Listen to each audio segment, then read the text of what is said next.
Facebook and YouTube. Time. Oh. Oh, oh, good.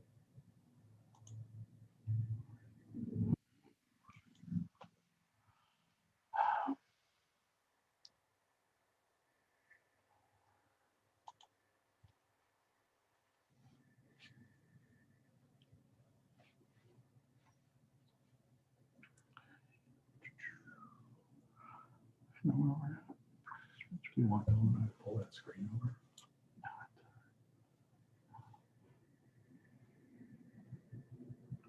No, at this point, I don't want to mess with anything.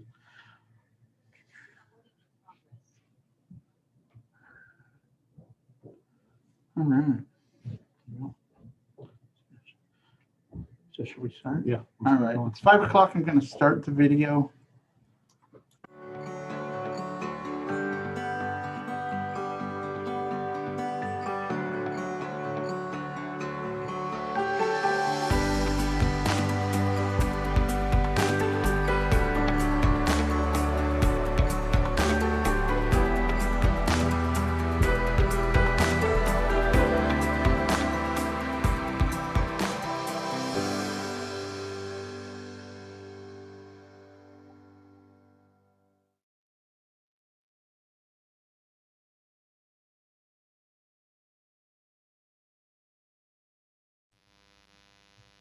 So good evening, everyone. Am I going to be the one starting here? I got to be unmuted. All right. Good evening, everyone, and welcome to our Homeless 101 class that's being hosted this evening by the City of Huntington Beach and by Orange County United Way, an incredible nonprofit organization that works to provide long-term solutions to really complex issues such as education, financial stability, and health and housing. We are really grateful for them joining us tonight, and we're glad to have them in our community too, as well. We look forward to understanding more about these very important issues together. The class that you're going to learn about tonight with Bex Hayhoe and Addie McLennan, I've actually taken it, I believe, 4 or 5 times. It's not because it takes me that many to learn. It's just that there is so much information in this presentation. And I think you'll find that a lot of the reasons people are homeless are not necessarily what you originally thought. Your commitment to learning the facts about homelessness will help, I think, us a lot here in Huntington Beach, because I think when there's understanding and a clarity about the solutions, people tend to be more empathetic and can understand maybe the plight of another. So at this time, what I'd like to do is also introduce Mayor Pro Tem Tito Ortiz and let him speak about tonight's class as well. Thank you, Barbara. I'd like to thank United Way for presenting tonight's Homeless 101 class. Very glad to be joining you all tonight and looking forward to learning with you guys. I currently sit on the Homeless Task Force ADHO group with Barbara used to sit on as well. And it has been a privilege for me to gain an in-depth understanding of how the city approaches this issue. From the Navigation Center to affordable housing, we're approaching homelessness from many different angles. And I hope to continue adding more resources to cause over the next several years. Tonight, United Way will reach us about how to root the cause of homelessness and how to solve it once and for all. And hopefully it'll be once and for all. And with that, I would like to introduce our instructors. First, Bex Hayhoe, Executive Director of United to End Homelessness of Orange County United Way. This initiative was launched in 2018 and brings up life recommendations from United Way's groundbreaking studies, homelessness in Orange County, the cost to our community. United to End Homelessness works on public awareness and education to find a way to increase individuals' access to more affordable and permanent supportive housing as a way to end homelessness. In 2019, Bex was named one of the 100 most influential people in Orange County due to the success of her program. In 2020, she received the Assembly District 74 Women Distinction Award from Assembly Member Cotty Petrie Norris. But last and not least, Addie McLean, I hope I pronounced that last name correct, Addie McLean, Community Engagement Manager for United to End Homelessness for Orange County United Way. Addie has a long history of research, homelessness, and social movements surrounding this issue. She has presented her findings to an annual Peace and Justice Study Association conference and has organized her local community to advocate for a long-term solution. She also awarded for the Xing Yo Fellowship, a prestige fellowship upon graduating from Chapman University with a degree in political science and peace studies. So welcome, Addie and Bex. I'll give it to you guys. Thank you very much. Thank you so much for the warm welcome. It is a joy to be able to run this class tonight, and a huge thank you to everybody who is tuning in tonight to learn about homelessness solutions. As was mentioned, I've been involved in working with homelessness for quite a long time, both here in the United States and back in the UK, where I am originally from. So if you hear any kind of weird accent while I'm talking, it's a mixture of English, Northern Irish, Southern Irish, and Southern California now as well. I have had experience in addressing homelessness from working directly with people experiencing homelessness through to creating programs to address homelessness, to helping start a nonprofit that exists in the city of Costa Mesa, to working with United Way for the last 5 years, where I've had the privilege to be able to progress here at United Way and really see United to End Homelessness, our initiative focused addressing homelessness, move forward, in particular in the last 3 years since we launched the initiative. That's a little bit about myself, and Addie, as you heard, is highly educated, highly passionate about addressing homelessness. She'll be teaching the majority of this class tonight. I'm just gonna kick us off and get us started, and then I'll pass over the baton to Addie. A couple of housekeeping things just to explain the setup for how this is gonna work.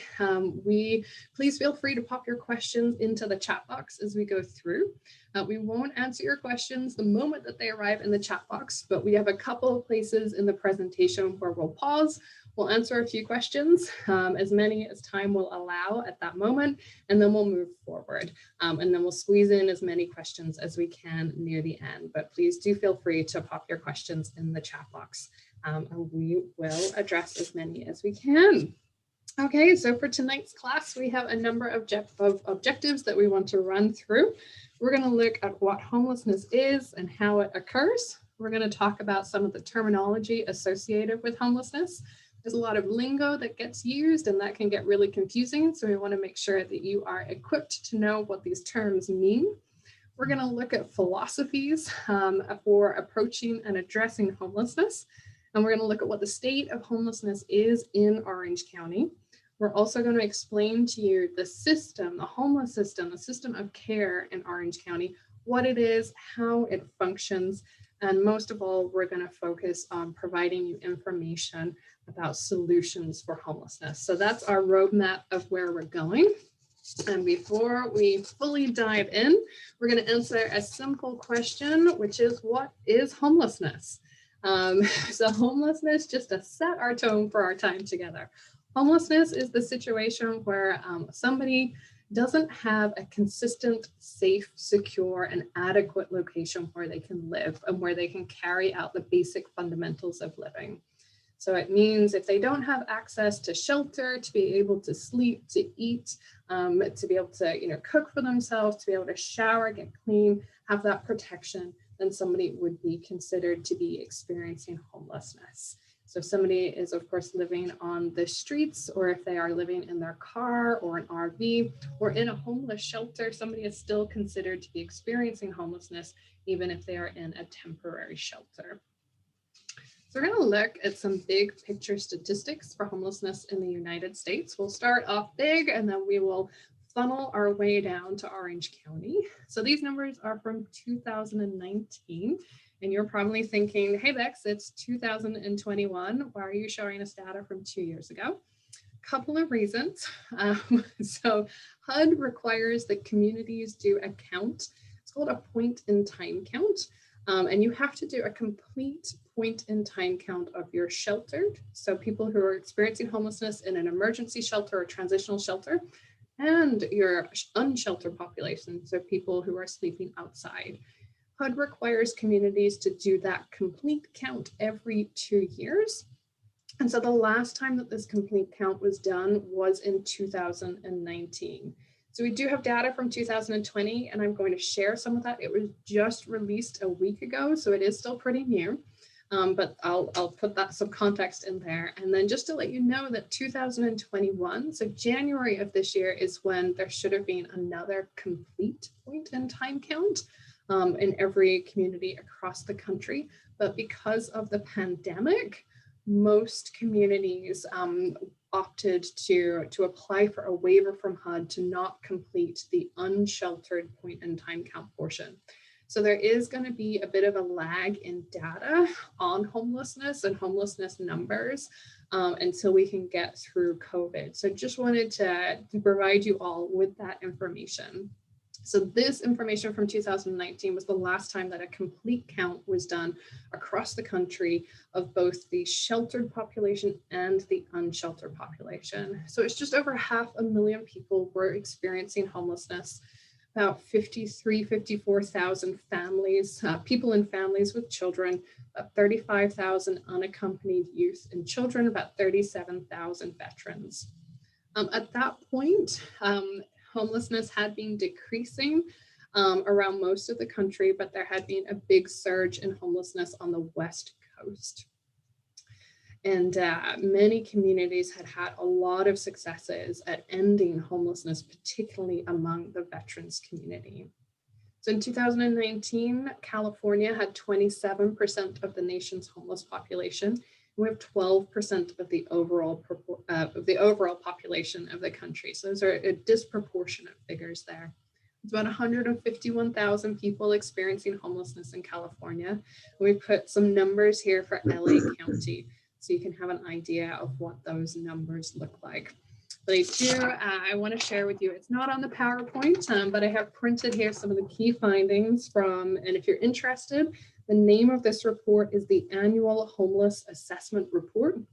It was delivered to Congress, I believe it was the 18th of March, so it's very new information. So from 2020, this data, to put it in context, does not include real acquired data from going out to the unsheltered population. So that's why it's a little different from the 2019, but it showed an increase in homelessness up to about 580,000. About 60% were sheltered, about 40% were unsheltered. Homelessness increased for the 4th year in a row. So up until 2017, homelessness had actually been decreasing, but since then, we've unfortunately seen the trend go the other way. This is the first time where, since the data collection began, that more individuals experiencing homelessness were unsheltered than were sheltered. So that's something that really kind of jumped out around this data. We didn't really see a change in the numbers of families and the numbers of veterans experiencing homelessness between 2019 and 2020. But just to provide a little bit of context around demographics, we did see that African Americans and Indigenous people remained considerably overrepresented among the homeless population when we compare it to the US population. So African Americans accounted for 39% of people experiencing homelessness, and for 53% of people experiencing homelessness with families, but they are 12% of the total US population. And then together, American Indian, Alaska Native, Pacific Islander, and Native Hawaiian populations account for 1% of the US population, but 5% of the homeless population. And then 48% of people experiencing homelessness were white, compared with 74% of the US population. And then people identifying as Hispanic or Latino were about 23% of the homeless population, but only 16% of the population overall. So I just wanted to provide you with that data as well. Okay, So we can move on to our next slide, and we're diving into definitions of homelessness. So it can get a little confusing because we have two departments that have definitions of homelessness and they are different. So that can make things a little bit tricky. And so I wanted to provide that context. So we have got the Department of Housing and Urban Development, HUD, and the Department of Education. They've got their separate definitions. So HUD's definition refers to individuals and families. So any age is covered by the HUD definition. And it really is around people experiencing literal homelessness. So if they are sleeping unsheltered, so perhaps in a car, in a park, at a bus station, if they're living in an emergency shelter or transitional housing, as I mentioned earlier, that is still considered to be experiencing homelessness. And then we've got two main categories of homelessness under the HUD definition. We talk about chronic homelessness and non-chronic homelessness. So chronic homelessness is where somebody has got two things that are co-occurring. The first is that they have got a disability. So they have a disabling condition that is being diagnosed by a physician. And the second is that they've been homeless for at least 12 months, or they've been homeless 4 times in the last 3 years, adding up to 1 year. So it's the longevity of homelessness as well as the vulnerability of their health conditions that qualify somebody as being chronically homeless, and then everybody else is non-chronically homeless. So that's the HUD definition. And then moving to the Department of Education definition, this definition is only referring to children under the age of 18. So we're only looking at children with this definition. It includes everything we just talked about with the HUD definition, and then it adds to it. So it includes children that are living in hotels or motels and children that are doubled up or tripled up. And we have a lot of this here in Orange County, where we have families that are living, perhaps 2 families in a studio apartment, 3 families in a 2-bed apartment. That's what we mean by doubled up and tripled up. And so that would be considered to be experiencing homelessness under the Department of Education definition. This is often referred to as the McKinney-Vento. And so wanted to explain those 2 different definitions. For the sake of our conversation tonight, we are going to be talking about homelessness under the HUD definition, so literal homelessness. I prefer to think about these 2 definitions as the HUD as literal homelessness and the Department of Education more about housing insecurity. It's certainly not ideal to have children in a doubled up or tripled up situation. It's certainly not ideal to have children living in hotels or motels. But when we look at those numbers of homelessness under that definition, the majority are in hotel, motel, or doubled up, and not the literal homeless piece for HUD. Okay, so we're gonna, we've got a question on the screen here. If you're watching this with a friend, turn to your friend and ask them what you think the answer is as to what solves homelessness. I've asked this question to thousands of people over many years now, and there was only one time where somebody got it right, and that was in an elementary school, and a little boy put his hand up, he was in the front row, and he said, a home. And so when we think about homelessness and we think about solutions for homelessness, oftentimes we think about a lot of things. We can think about job training. We can think about healthcare. We might think about mental health, access to mental health resources. We can think about a lot of different things. But the reality is that those may be applicable to one person, but not necessarily to the other person. But there is one thing needed for every single person who's experiencing homelessness. There's one common denominator that will end homelessness for all of those people, and that is a home. How they get to that home, what it looks like to help them stay in that home, we're going to dive into in the class. So now it is time for us to look at philosophies for addressing homelessness. We're going to start with sort of the older model of thought, probably the one that you are more familiar with. You probably didn't know that it was called the treatment model, but you have probably come across this, or perhaps organizations that have operated using this model.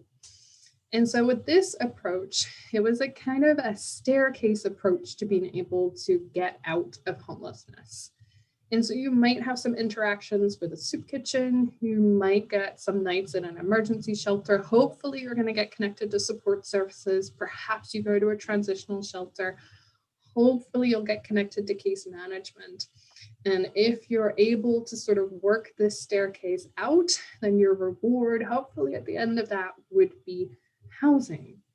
But this has shown to be a problematic way to address homelessness. Studies across the country, including in Orange County, which we'll dig into a little later, have shown that unfortunately this approach to addressing homelessness increases people's time on the streets. It increases their interactions with law enforcement.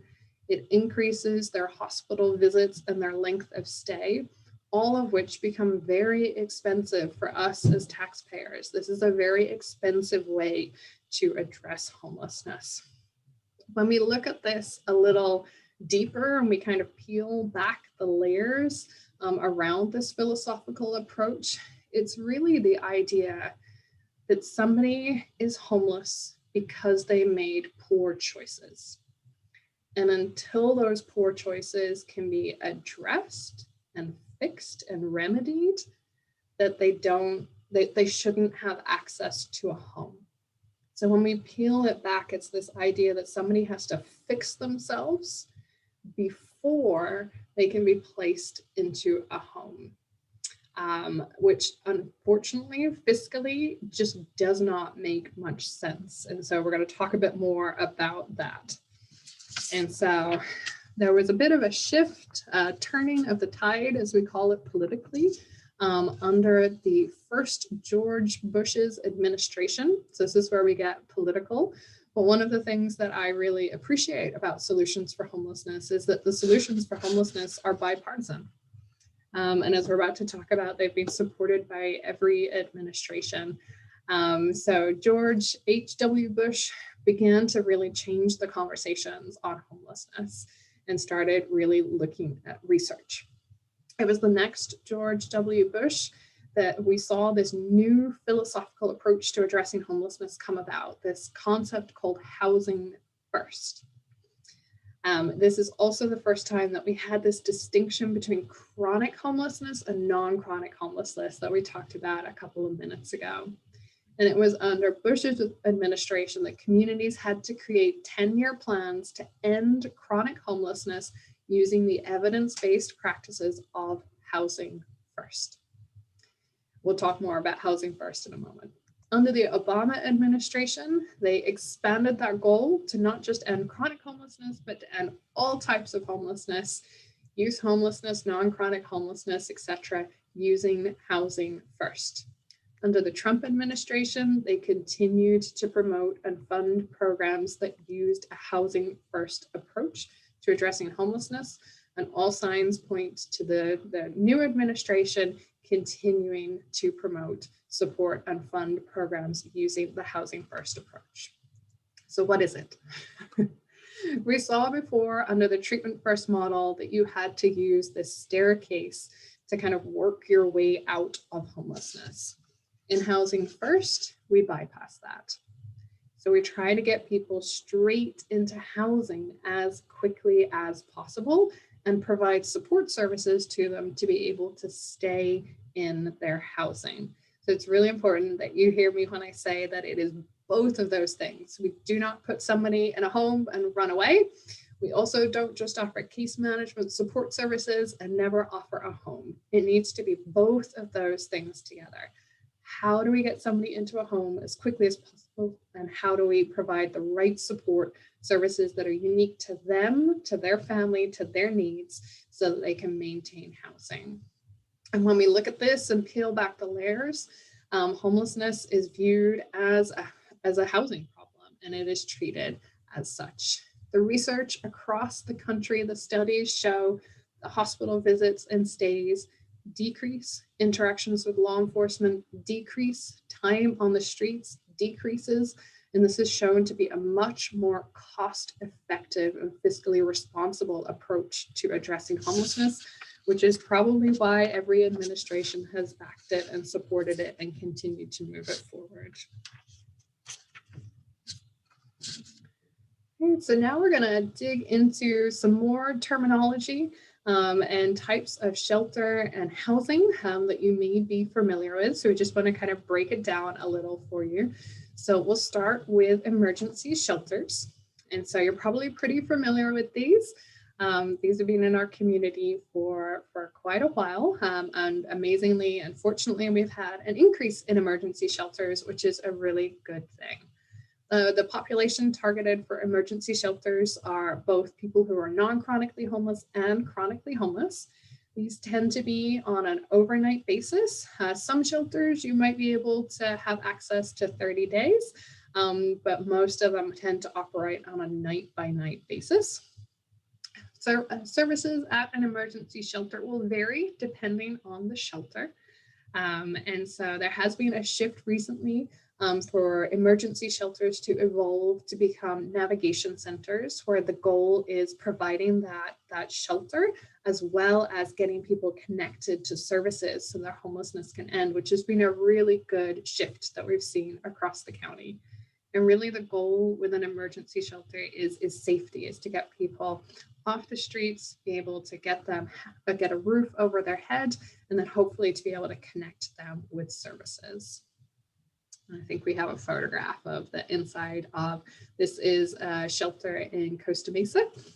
So I wanted to give you a little idea of what an emergency shelter could look like. I think that's Costa Mesa. I'm looking to my colleague Addie to correct me, but I'm pretty confident that is Costa Mesa. It is. Thank you.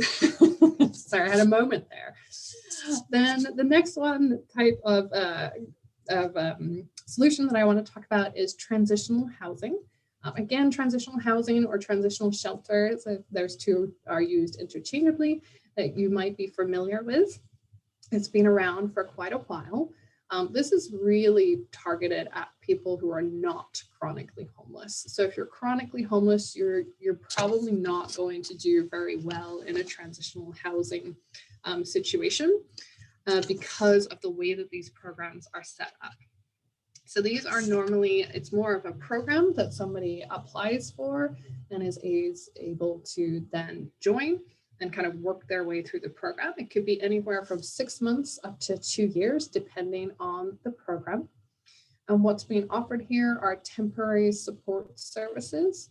So when you're in the program, you'll have somebody that's working with you to help you be able to identify some goals for yourself and be able to move things forward, most likely going to be connected to income. And the goal with a transitional shelter or transitional housing program is to help get you stability and to be able to sort of reintegrate you, with the idea being that hopefully when you graduate from that program, you will be set up and ready to find an apartment on your own and take on that lease on your own. There has been a shift away from funding transitional housing on a federal level. And there are just a few groups really that this approach has been shown to be particularly effective for. For people that are fleeing a domestic violence situation, or for the TAY population, this is sometimes a helpful approach to addressing homelessness as well. Next, we have rapid rehousing. This is for our non-chronic homeless population. This is where we are working to try to get a person or a family, the household, into an apartment that is theirs. So they're signing the lease. It's their apartment. We're trying to do that as quickly as possible. And we are being able to provide moving assistance. So they might be provided with their first month of rent or the security deposit, help to get the place furnished, etc. And then they're also offered supportive services, rental assistance, but that is tapered off over time. So it could be support for 3 months, 6 months, 9 months, depending on that household's needs. But the financial assistance as well as the support services are tapered off over time, with the goal being that this household is able to be stable and independent. And we house people through rapid rehousing programs. When I say we, I mean the collective group of agencies working to address homelessness, just through apartments all throughout the county. And so that's just a classic apartment complex in Irvine. That's what it looks like. And then we have permanent supportive housing. So you'll see this is the only one that is targeted specifically at people who are chronically homeless. And as a reminder, that means that they have got a disabling condition and they've been homeless for over 12 months. Similar to rapid rehousing, the goal is to get somebody into a permanent supportive housing unit as quickly as possible and provide them with supportive services. So again, they sign the lease. It's their lease agreement. But the difference here is that with rapid rehousing, the support services taper off. With permanent supportive housing, you probably saw this coming, the support services are permanent. So for as long as somebody remains in permanent supportive housing, they've got those support services to go alongside it. And the goal here is for stability.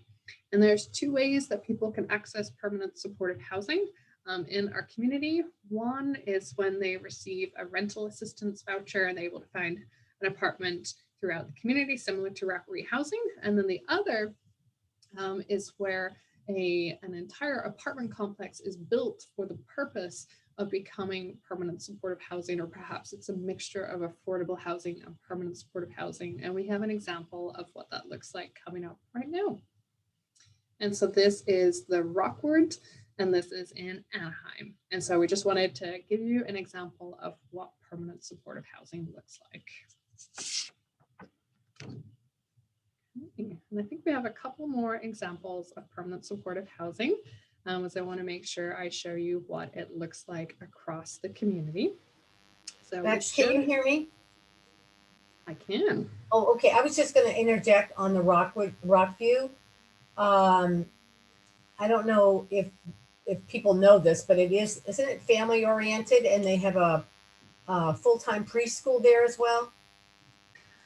Yeah, so Rockwood has, it is primarily for families. You are correct. It's a Jamboree property, if anybody's interested. Beautiful. It's really one of their better ones. It really is. You would have no idea that this was affordable housing and permanent supportive housing when you drove down the street. Yeah, it's beautiful. Yeah, they have a lot of services on site for the families that live there. Thanks, Barbara. Sure. Next, we have a poll for our Zoom participants. Okay.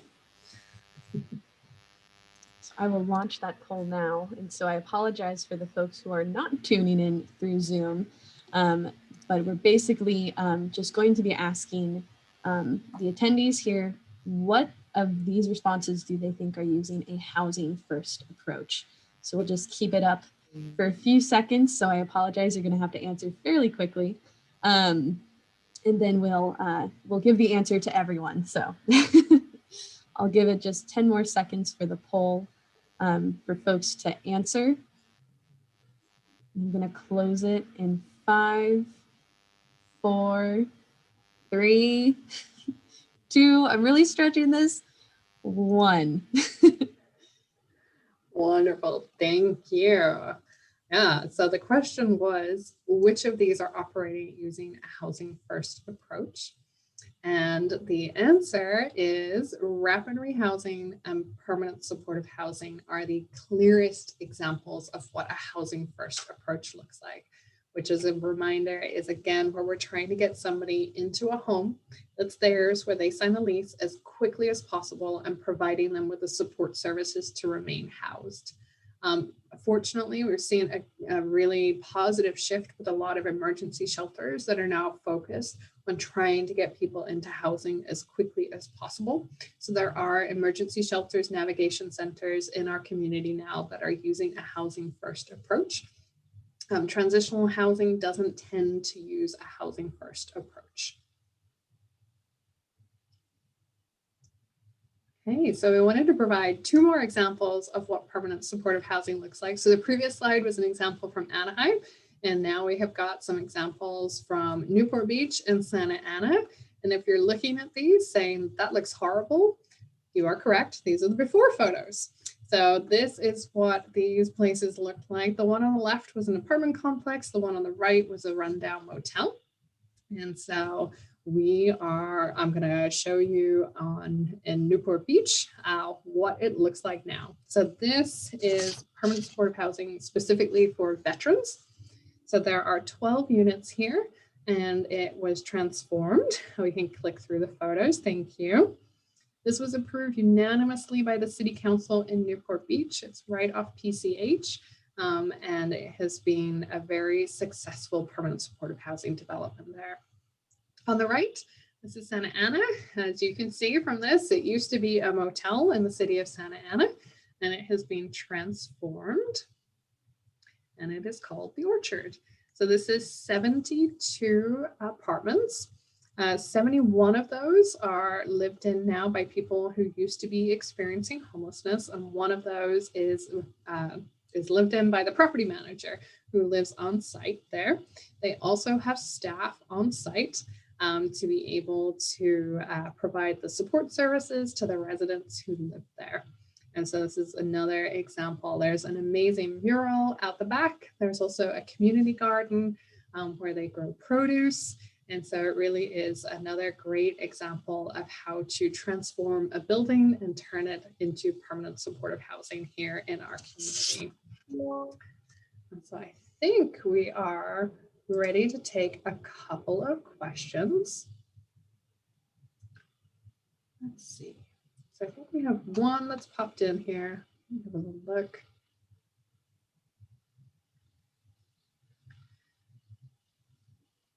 So we have a question around sort of the state of homelessness right now, with people living outside and homelessness being criminalized.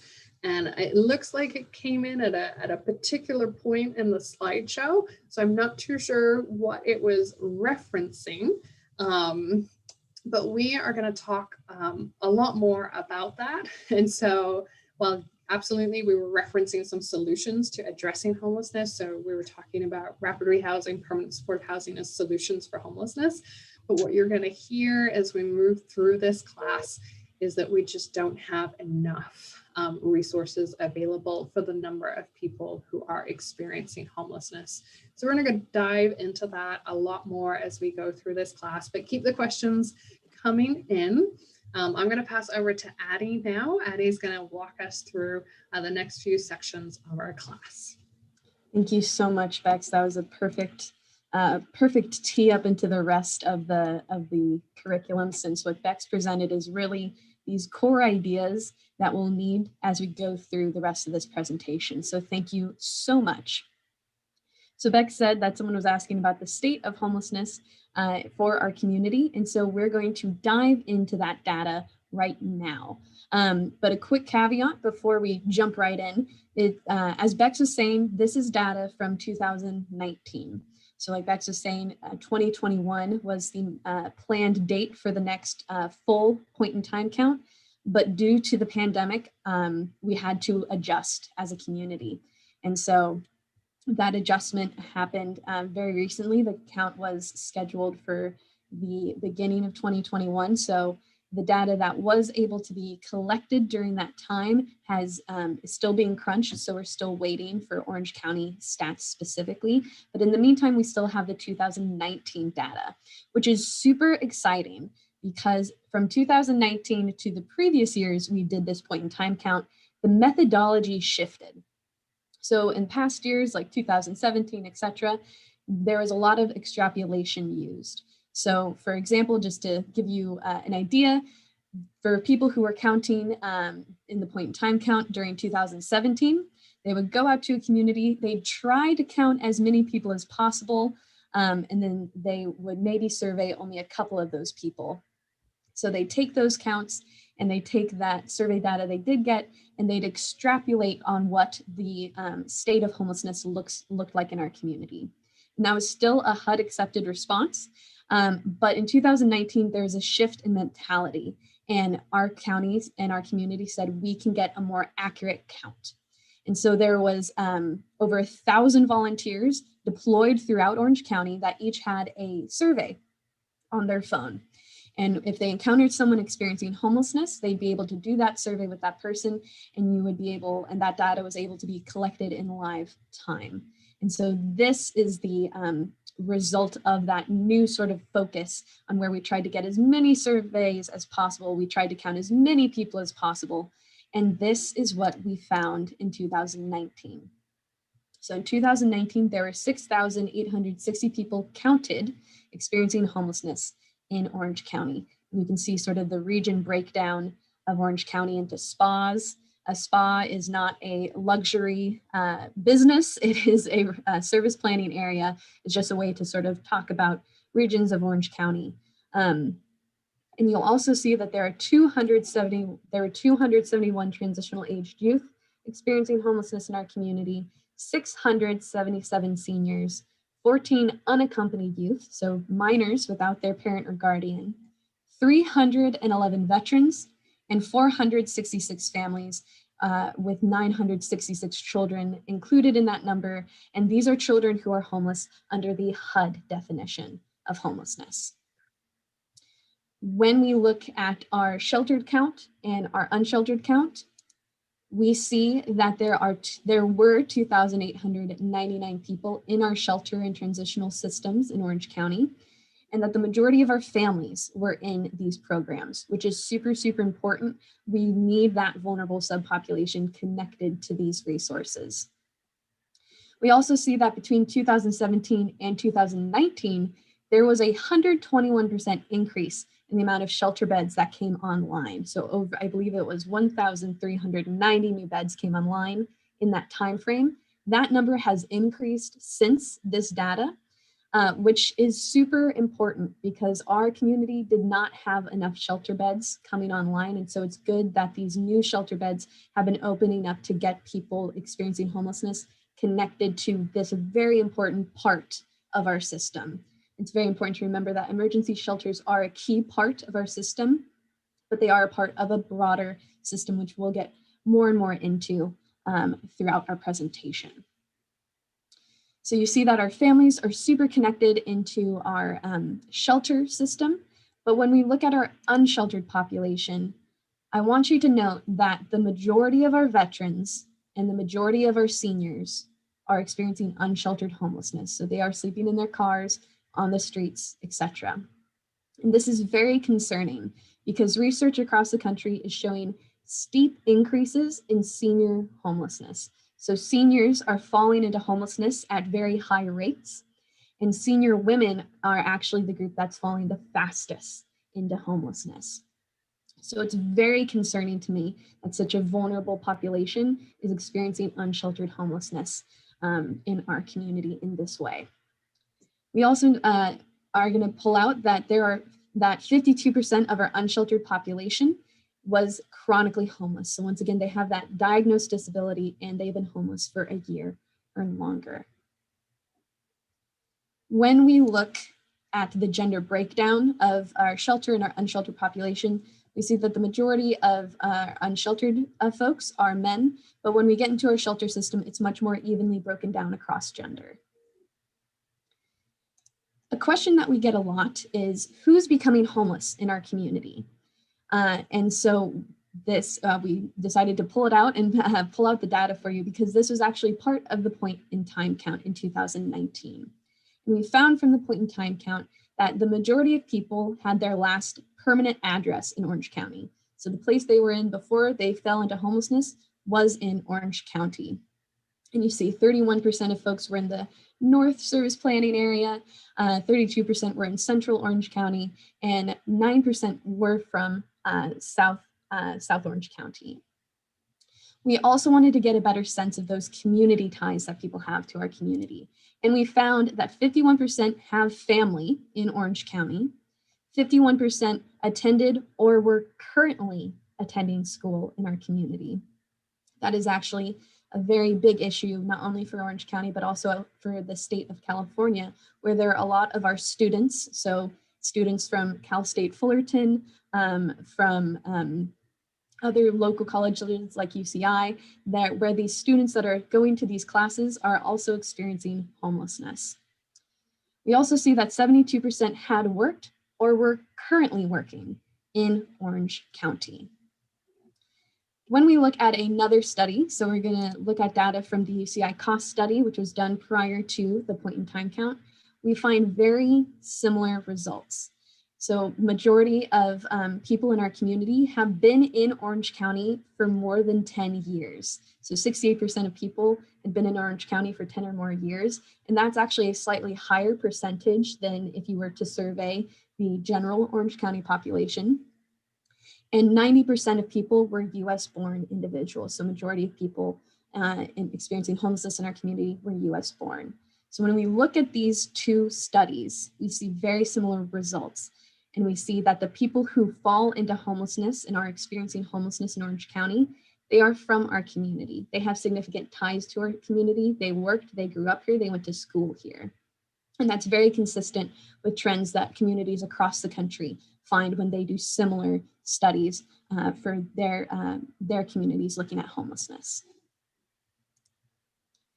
And that brings us to homelessness in Orange County, and we'll get into causes of homelessness in Orange County. So to walk us through this section, we are going to use the game musical chairs. So if you are not familiar with this with this game, I'm going to give a quick rules for you. So with the game musical chairs, there are people running around the room while the music's playing, and once the music stops, everyone tries to sit in a chair. But as the game goes on, more chairs are being pulled away, and so people are left standing trying to fight for the chairs that are remaining. So when we think about this game in the context of homelessness, we are left with two big questions. What is causing those chairs? What's causing the housing to be pulled away? What's happening there? And then what is happening? What is causing some people to get to that chair and some people are being left standing? What's happening there? What's going on that side of things? So to start us off, let's talk about the chairs. So this is a graph showing the change in rent and the change in renter income between 2000 and 2018. And if this is a bit small on your screen, I'm going to walk us through it. This red line that is going up, up, up, up, up, this is the change in rent. And this gray line that's had a very sharp dip and then is trying to struggle to keep up, that is the change in renter income. And it's in this gap that we see the chairs start to be pulled away. So between that time frame, the rent increased 40%, while the renter income only increased by 10%. When we look specifically at Orange County, we see that we are one of the top 10 least affordable metropolitan areas in the nation. Congratulations to us.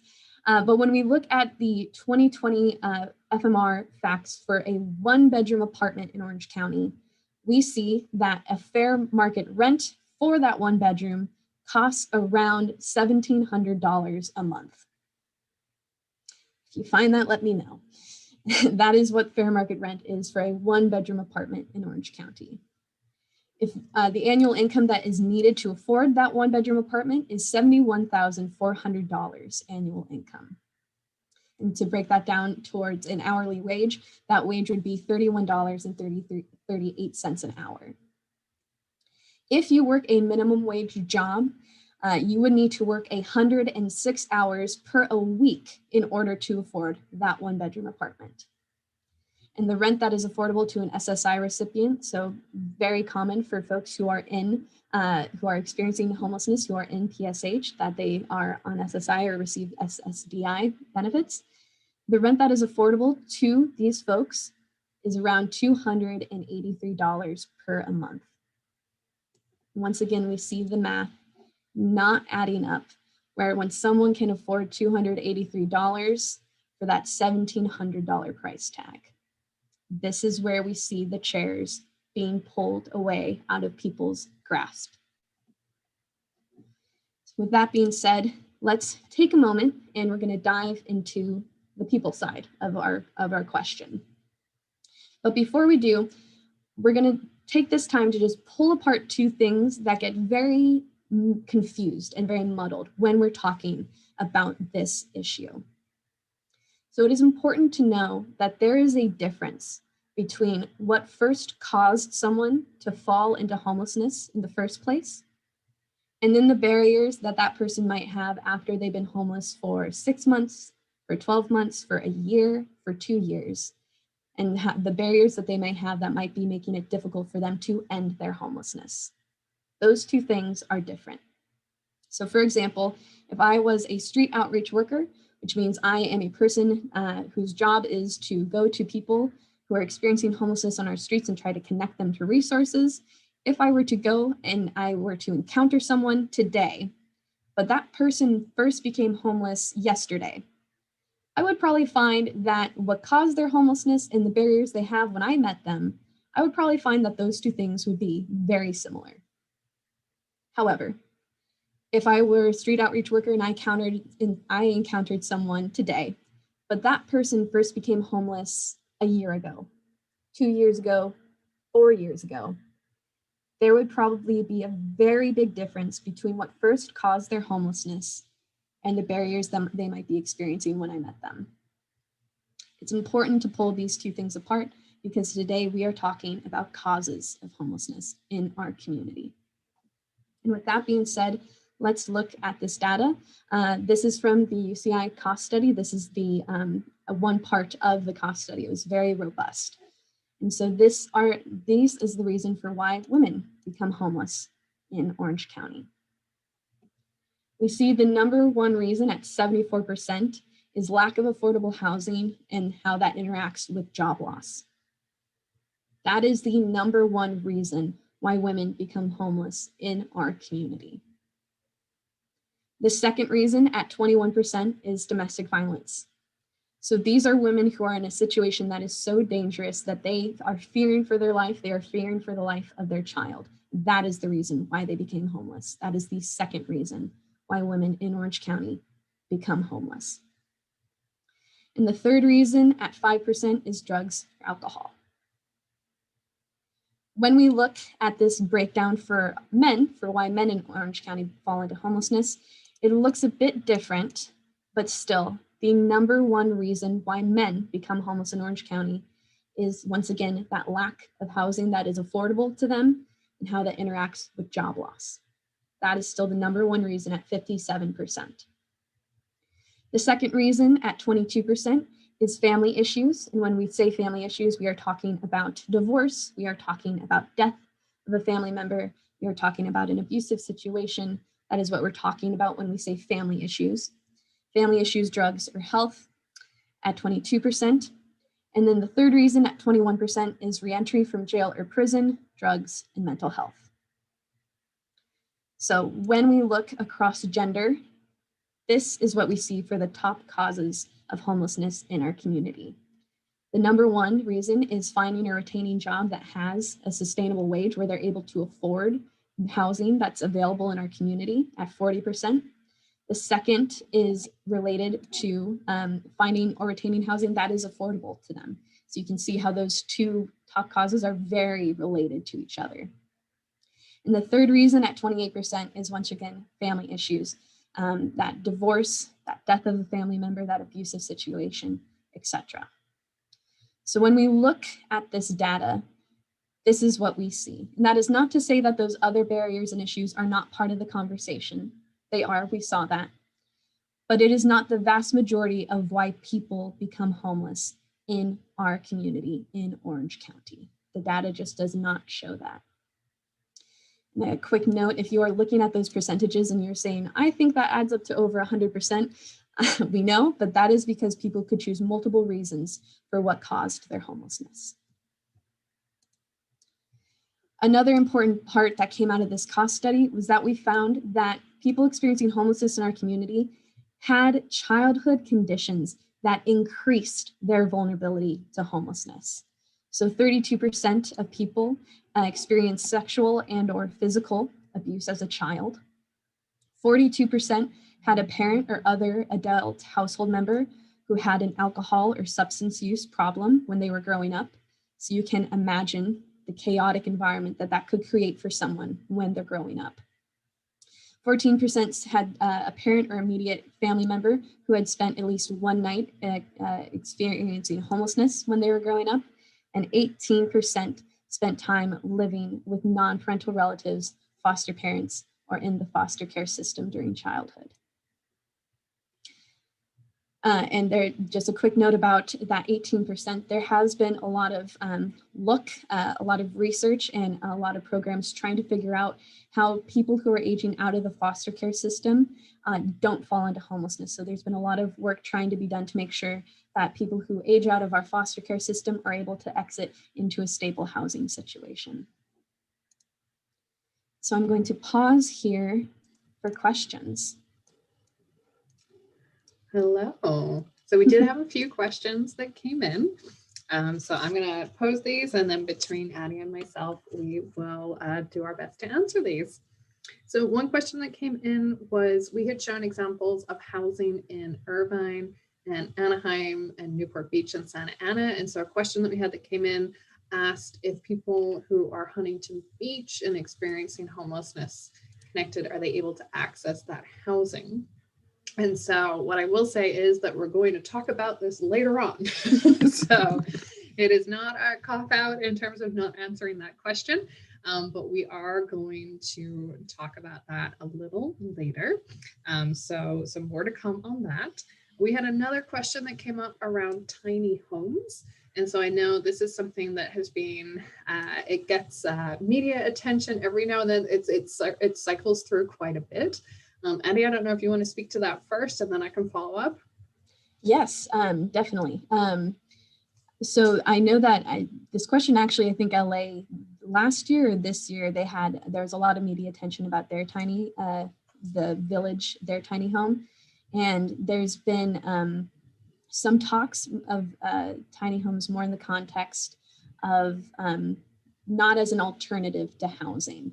So it's important to know that when we're talking about PSH and when we're talking about rapid rehousing, you're trying to connect those people to those permanent housing situations that will end their homelessness they will no longer be homeless once they're in those two responses. So that's really the emphasis with rapid rehousing and with PSH. And that's not necessarily what you see with those tiny homes. It's not those two things aren't necessarily comparable. And Bex, I don't know if you want to add anything to what I said. Yeah, I think the subject of tiny homes is quite contentious in the homeless sector. And so I would encourage you, if that's something that you're interested in, I would encourage you to dig around online. There are a lot of different opinions on the use of tiny homes. I will say that most people in the homelessness sector think that tiny homes could be a part of the solution, but more in terms of replacing things like emergency shelters than as the final destination for somebody to end their homelessness. So I'd encourage you to have a look online. There are certainly a lot of people with a lot of opinions on tiny homes. And I think we've got time. I'm looking at the clock. We've got time for another quick question.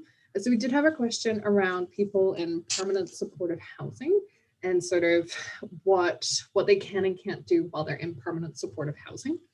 And so I will go back to one of the key things around permanent supportive housing and rapid rehousing is that the client signs a lease. So it's the same as you or I signing a lease agreement to rent an apartment or a house somewhere.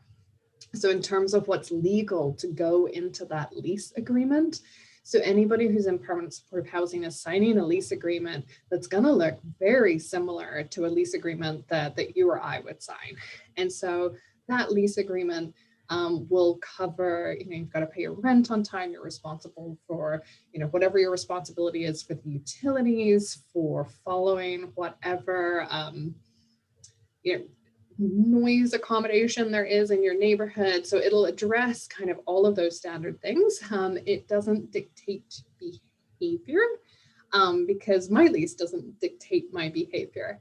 It will dictate things like guests and overnight and policies around those things. But a lease agreement in permanent supportive housing or rapid rehousing looks just like a lease agreement anywhere else. And of course, people can be asked to leave if they are violating their lease agreement for same reasons that anybody could be asked to leave a normal apartment complex anywhere in the county. And then I think the last question that we had came in was around addressing the stigma of homelessness. And so to whoever posed that question, I would say that this is the first step is education, and then passing on what you learn about homelessness. There is a lot of misinformation about homelessness out in the community. And so you can really help us by spreading correct information, encourage people to attend these classes. We've got other resources available as well that we'll get to at the end of this presentation. So thank you to everybody who has popped in questions so far. And Addie, back to you. Wonderful. Thank you, Bex. I feel like a news reporter. This is so fun. Perfect. So with that, we are now going to talk about costs of homelessness in Orange County. So you heard Bex at the beginning of this class talk about the costs communities have in regards to homelessness. And so we want to ask you, and so once again, this is going to be for folks who are tuning in with us through Zoom. So I apologize. If you're tuning in through another platform, you can type into the comment box there what you think, compare answers with the people you're watching with. But I want you to guess, how much do you think was spent on homelessness in Orange County in 1 year? And that year specifically is 2014 to 2015, because this was this data that we're about to dive into. It was from, once again, the UCI cost study. And so this was the year where they could account for everything that they needed in order to come up with these numbers and to get this data. And so just very quickly, while I'm still waiting for folks to fill in the poll on our end of things, and while I'm sure people are furiously taking guesses in the comments boxes on Facebook and YouTube, it's actually considered a best practice for communities to look at what they're currently spending on homelessness when they're making that shift to really digging in and addressing homelessness in their community. And so this is done in communities across our country. And this is the UCI cost study is Orange County's study looking at these numbers. So that being said, I think I stalled enough for everyone to answer. So I want, let's see, it looks like people, so we have a range of answers on the Zoom end of things. We have someone guessing that $19 million was spent. We have someone guessing that $49 million was spent. We have someone guessing that $99 million was spent, and we have two people guessing that $199 million was spent. And so now for the big reveal. The actual amount of money that was spent in homelessness in 1 year in Orange County was $299 million. So before the pandemic, we used to do these classes in a room full of people. And when we show that big red number on the screen, there'd be gasps. People would say, oh my goodness, people would take their phones out and take pictures of the slide. And that was a very understandable response because this is quite a big number. And when we hear that $299 million was spent on something, we did not see those results that we might expect if we heard that almost $300 million was spent on addressing this issue. So the next question people usually had was, well, how the heck was this money spent? And this is the slide showing you that breakdown. So we see that the most amount of this money was spent by our cities, our municipalities. So police departments, fire departments, things like that. 77 million was spent by our hospitals. 62 million was spent by the county, so the sheriff's department, for example. And 35 million was spent by housing agencies. If we were to look at this breakdown of costs through clusters, we'd see that the healthcare cluster would be the biggest bar in the chart. So the healthcare cluster would be where the most amount of money was spent. And just a quick note, this is inclusive of this is where our taxpayer dollars are going to. This is a very comprehensive number when we say $299 million. So in this study there, we were able to look at what it costs for people experiencing homelessness to experience homelessness on our street per person per a year. And so this is what that breakdown looks like. When we look at what it costs our community for when someone who's chronically homeless experiences homelessness on our streets per person per year, we find that it costs our community over $100,000 per person per year. When we look at someone who's non-chronically homeless experiencing homelessness on our street, we see that it costs our community just over $42,000 per person per year. The reason why there's such that difference in cost has to do with what Bex mentioned at the beginning of this presentation.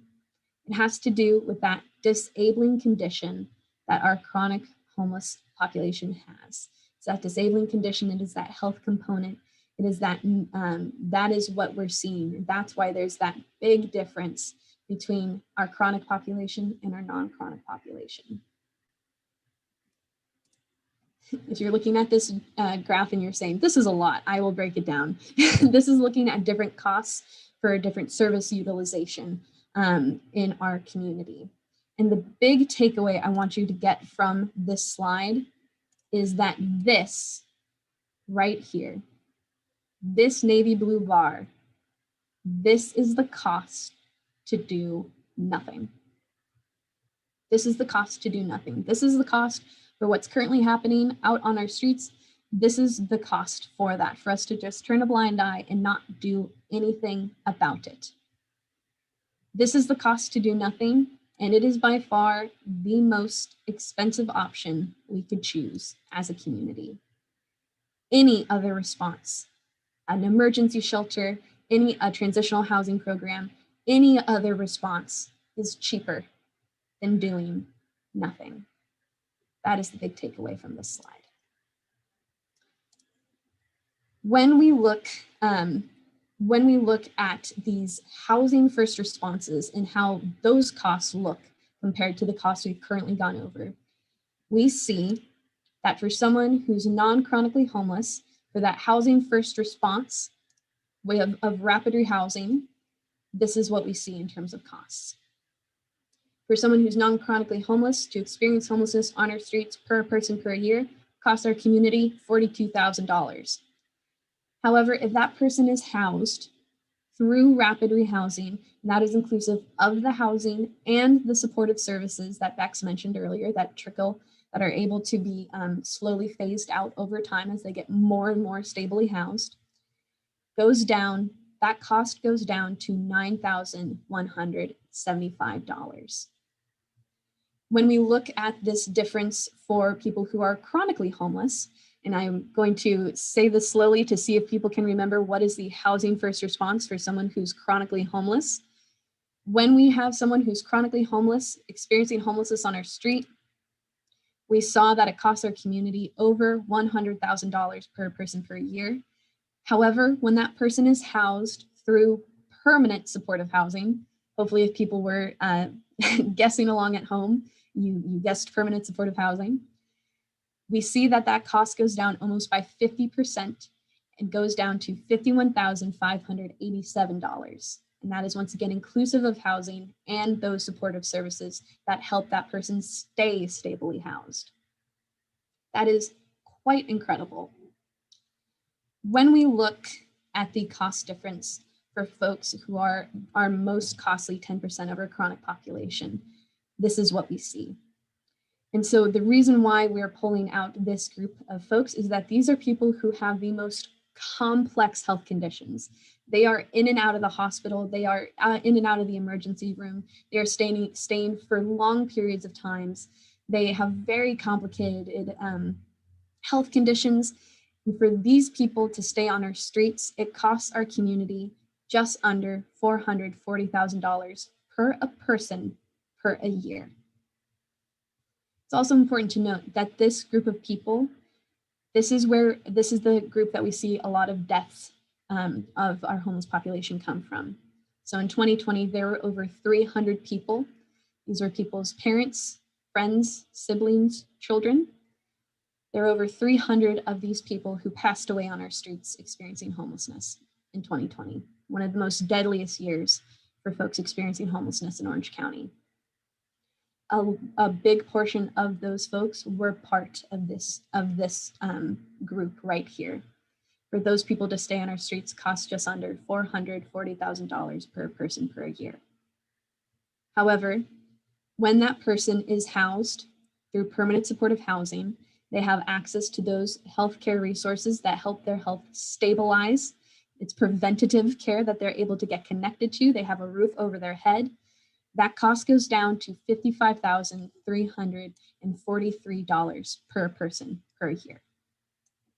Absolutely astounding cost savings our community could see. And when we're talking about this connection between health and homelessness, I'm sure if I were to ask you all, do you think someone's health gets better or worse the longer they experience homelessness on our streets? I am sure the majority of you would probably say it would get worse. And this is the chart showing that that very common sense response is correct. We see that when people have been homeless for just for 12 months or shorter, 50% of people report zero health conditions. But as people experience homelessness for longer periods, for 1, 2 to 3 or more years, more and more people report more and more health conditions until over 70% of people report 1 to 2 to 3 or more health conditions. And so when we're talking about people experiencing homelessness in Orange County, there is definitely a sense of urgency, because the longer someone spends on our street, the worse their health can become, and the likelihood that they might develop that disabling condition grows and grows and grows the longer their health gets worse and worse and worse on our streets. So from the UCI cost study, the UCI professors were able to calculate what Orange County could save if we were to house all of Orange County's chronically homeless in permanent supportive housing. And they found that our community could save, I'm going to do a little drum roll, $42 million per a year. That is absolutely outstanding. Now, when we're talking about that $42 million per year, I'm not talking about a check, a refund check for $42 million per year. I wish I had that ability. That would solve quite a lot of problems, but that is not what we are talking about. We are talking about some cities in Orange County have 6 to 8 police officers that are designated to go out and address homelessness in that community. However, if we were to house all of that community's folks who are experiencing chronic homelessness, that community might only need 1 homeless liaison officer, and they'd be able to designate those other police officers to addressing other issues that that community may be experiencing. So this is talking about different funding being allocated and being brought to different parks, park resources, park programs, park staff, because there might not be that encampment there anymore. That is what we're talking about. We are talking about different cost savings that could go towards different things in a community once these folks are housed. And this is where we see these cost savings coming into play. So when we see people housed, we see that their behavior changes.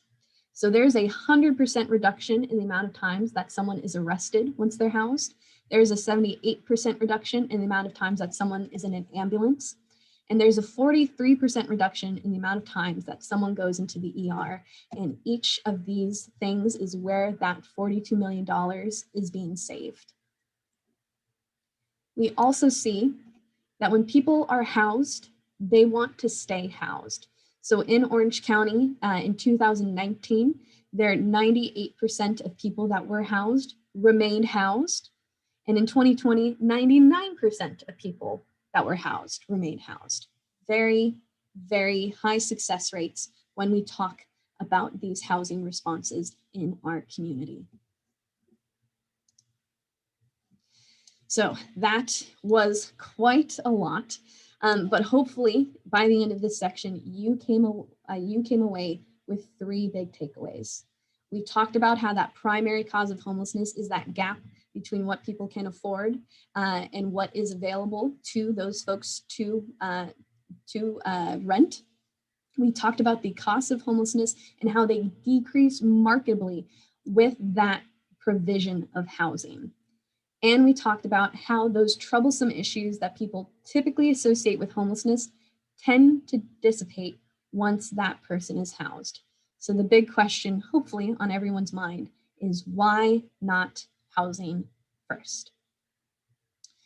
So to bring us through this section, I'm going to attempt to draw for you all our system of care in Orange County on the Zoom whiteboard.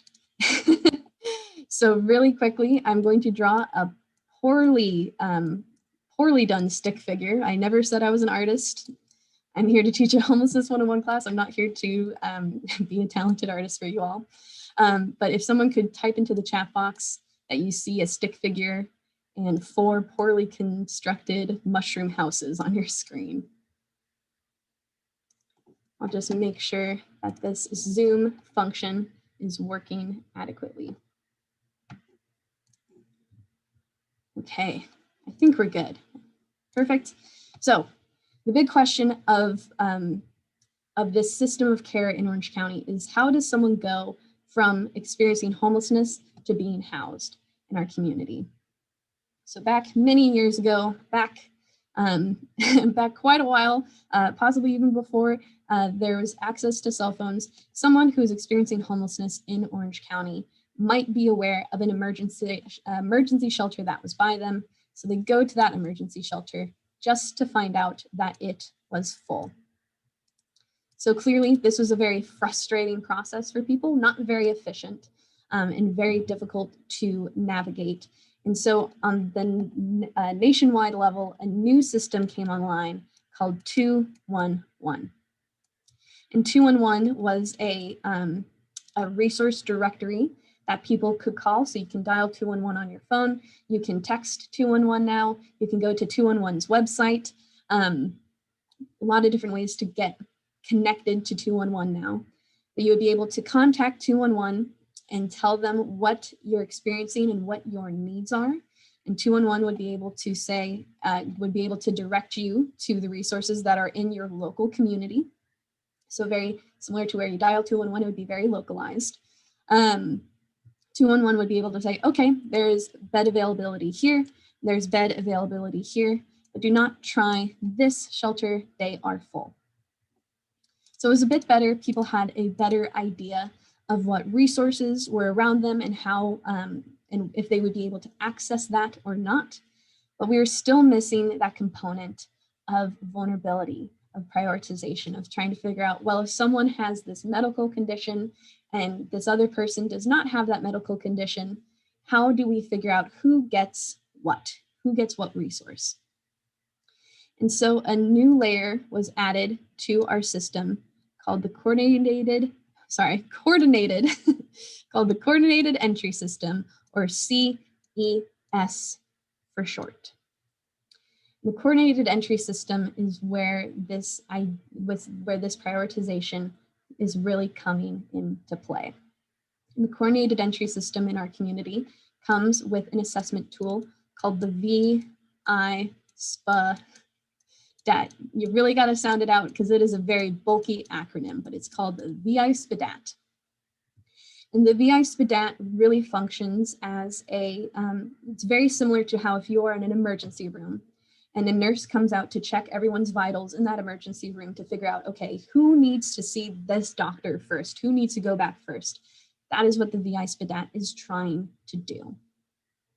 So the VI-SPADAT, when someone takes it, they are given a vulnerability score. And based on that vulnerability score, they are dropped somewhere into our coordinated entry system. Just a quick caveat before I move on. Our system, to be clear, this is a 2-hour class. This is not a 3-hour class.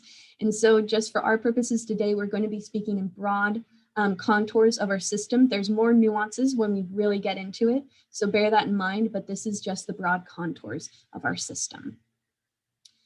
So like I said, they get dropped somewhere into our coordinated entry system. And for an individual, I believe the score is anywhere from 0 to 17. And then for a family, it looks a bit different. I want to say it's around 0 to 22 about. But there are 2 ways now in our community that someone can get into our coordinated entry system. One way is that they call 211. 211 directs them to an outreach center where they do that assessment with a person at that location, and they take the VI SPDAT. That is one way how someone can get into our coordinated entry system.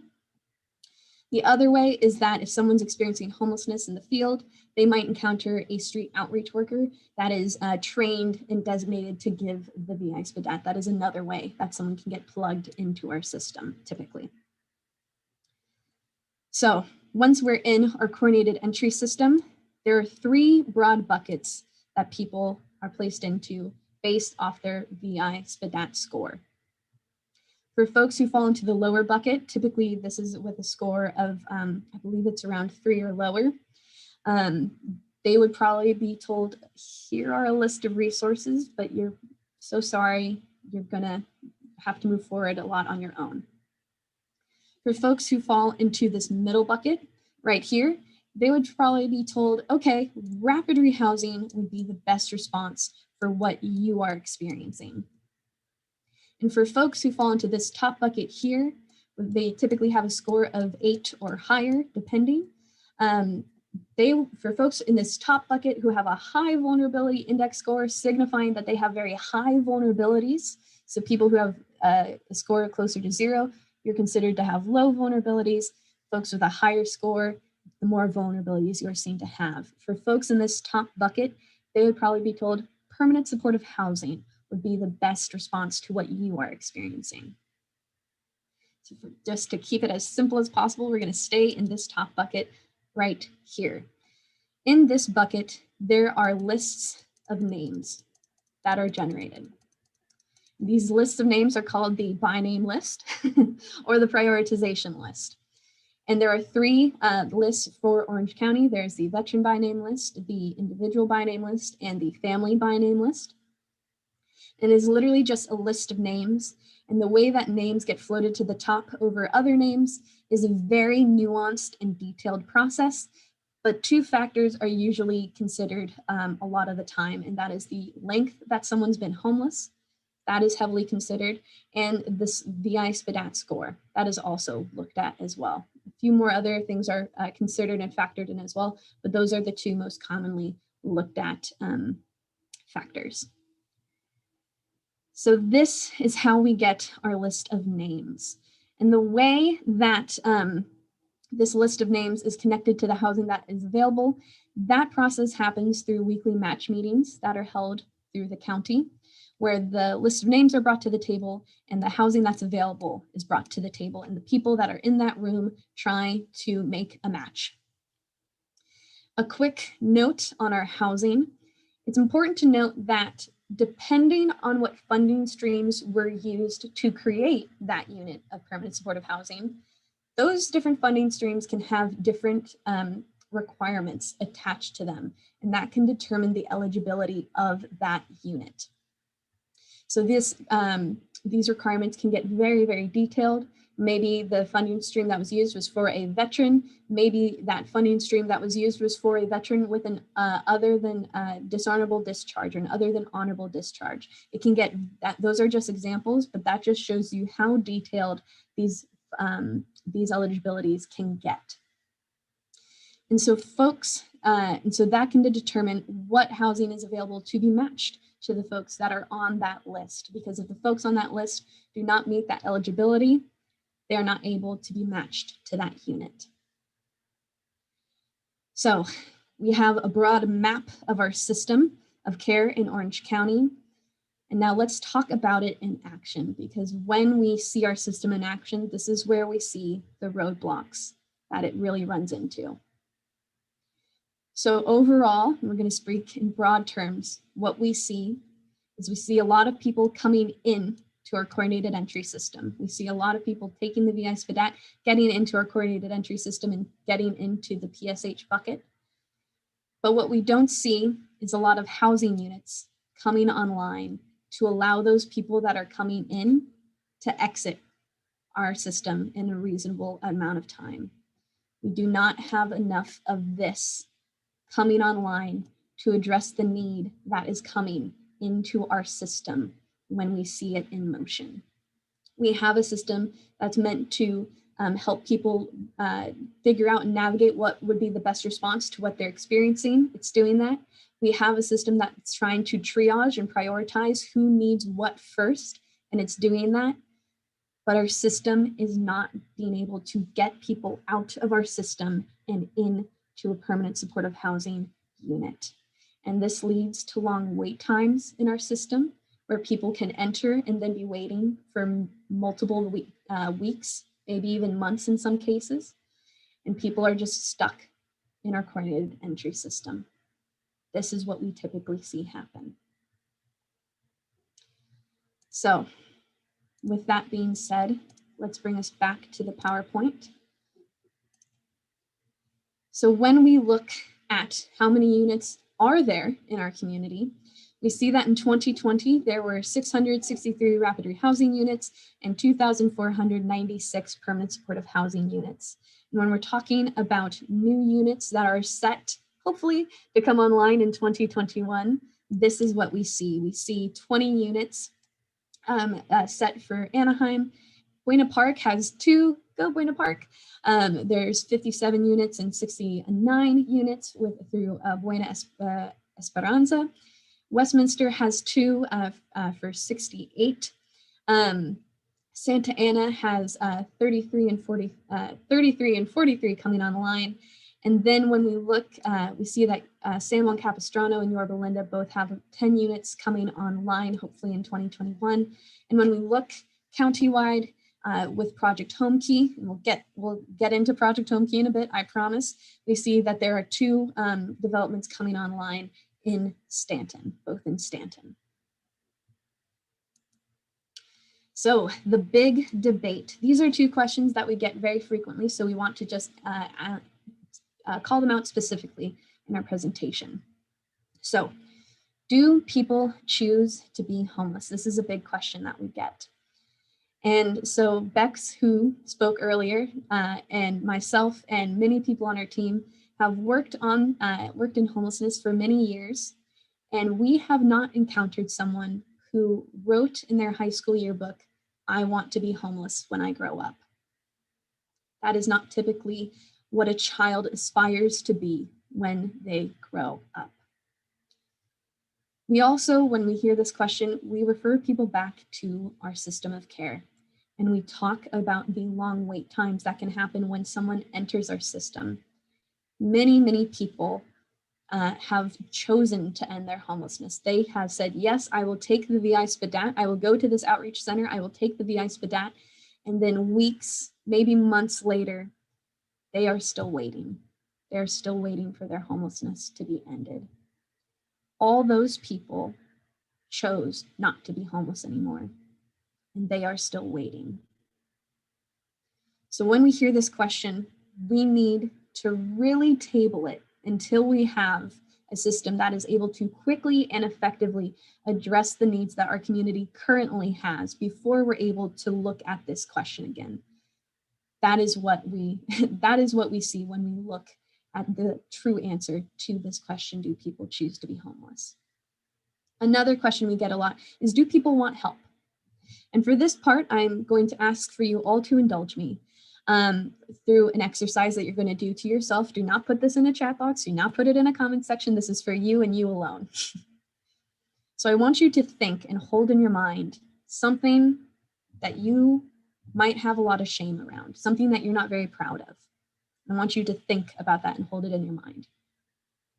And I want you to think what you would tell the different people in your life if they asked you about it. What would you tell your family member, your parent, your sibling, your child if they asked you about it? What would you tell your best friend if they told you about it? If they asked you about it, excuse me. What would you tell your boss if they asked you about it? What would you tell your priest, your pastor, your rabbi, your imam if they asked you about it?